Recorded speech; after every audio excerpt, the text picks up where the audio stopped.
Hi, Wazalabamzito. Welcome to Umukosi Umakajeni. I am Umakajeni. Yes, guys, I've noticed one thing about Ipiano Pads podcast, guys. They are always in trouble with celebrities. I don't know whether their opinions about celebrities are meaning they do not like. But one thing I've noticed, I do not agree with some of their opinions. I just feel like the podcast is pressure our celebrities more, like giving them proper advices or but there's something of ngendlela abenza ngayo izinto ngendlela ngababeka ngayo izinto. So guys, the previous episode they were talking about Angelique, guys. Let me just post what they said, then I'll come back. Where do we put Angelique as an artist in South Africa? Is he upcoming, intermediate, or an A-list artist? Lack of branding, J-League, lack of branding, good J-League, it's a number one thing. So I can't put him there with the superstars. Music he makes he's okay. He's fine. He's gonna leave. He's gonna buy a big house. He's gonna have a nice car. The music he makes, because it's streamable. He's a good DJ. He's a good performer. But will I really buy a ticket and go to J-League one-man show as a performer, like on a theater? So guys, Ipiano Pulse as Nanibonilo Masuzil ukuthi Angelique kubeka up. Guys, for me, I feel like music Angelique is fire, guys, and we are still dancing with music like up till today.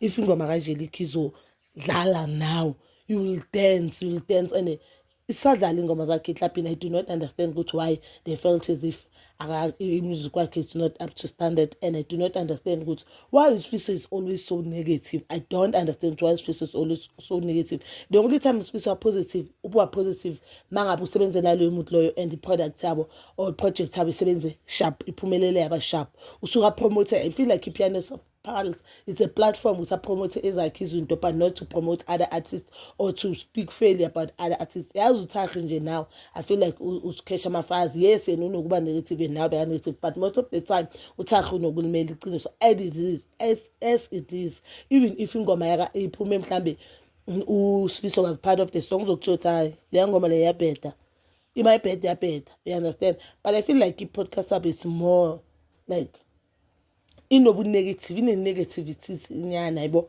So guys, so Angelique would say not with me lokhu sifisa nenzile usizwa nenza kwana kuncane ngizodila nani one by one. So Angelique decided to respond to uThakhi the whole podcast, and izinto azishilo they are not so good. So I'll just put the clip, guys. Yeah, whatever ishilo, but one thing about promise on ukuthi whatever usizwa yenzile, it's nje amanzi amancane number 3 yena uzodila nabo fast masinyane and anyeke azabaxolele. That's what he said, and ushilo ukuthi usazohlangana nabo, and the way akhuluma khona, he's so disappointed with Fiso. He is so disappointed. And I'm always on that podcast. I'm always disappointed with Fiso. You know why? Because I feel like Fiso has been in the entertainment industry. I understand music better than the two people. And umdala, the age yakhe ayivuma ukuthi asho lezi zinto azishilo, but mangabe uyi negative person will always be negative. Look at how ayendlela indaba yakhe noSisi ngakhona. You could see ukuthi lapha bekafuna ukugeza igama lakhe, and avume nje uhlule nje ukuvuma into yes, I didn't pay abantu engisebenza nayo cha. We do not care who wrote the song. We are saying abantu who worked on the song, they get their fair share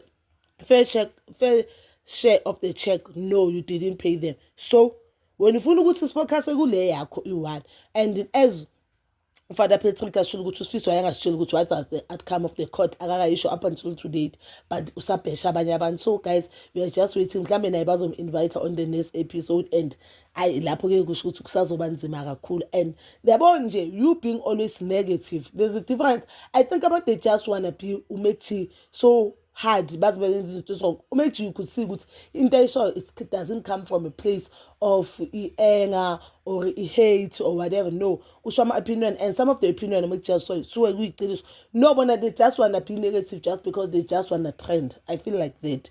But give us a lump to post that if you clip Angelique, and after watching the clip, please don't forget to like, subscribe, share, and hit that notification button. In the thunder, ukuya nokubuya. Manje udelelo wrong mfana usizwe alakhayini uniyekile shame yaza kanishaya ngikhulume nani mina ngeke sikhulume mfana wena ufuna ustaka wena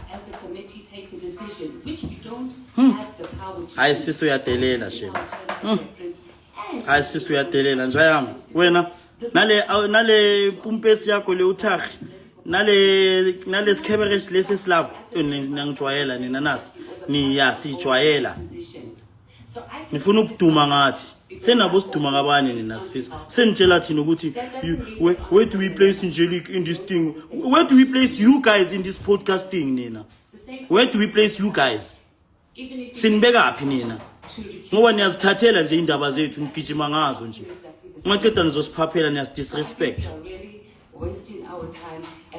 nimsendele uSifiso lento leyo yezo nimtshela ahlala ama ngaphandle ema-eventini ahlale vele ama ngaphandle ngoba uyazifihla makabona abantu ema-eventini la azimise emakhonini. Hey Sifiso nijwayela abantu yazi Sifiso yo imagine ushesha geza yo Sifiso niyangijwayela yazi niyangijwayela Sifiso lilangijwayela Sifiso futhi ngiyabona shukuthi nomona umona shukuthi uzuyanihwaya umona uyaninyoba Sifiso ninyoba umona uzukhuluma ngoScott. No one is doing better than Scott. Ungaphapha ukhuluma uthini uyaphapha phaphela uScott.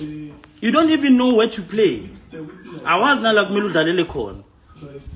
Uzibiza ngani? What's your profession Sifiso? The participation of njengoba uzothi mina uyini wena Sifiso nale njale yakho umsuni kaThagi niyini nina niyini senizositshela nina niyasazi nina ukuthi sibani benikuphi nina benikuphi nina benikuphi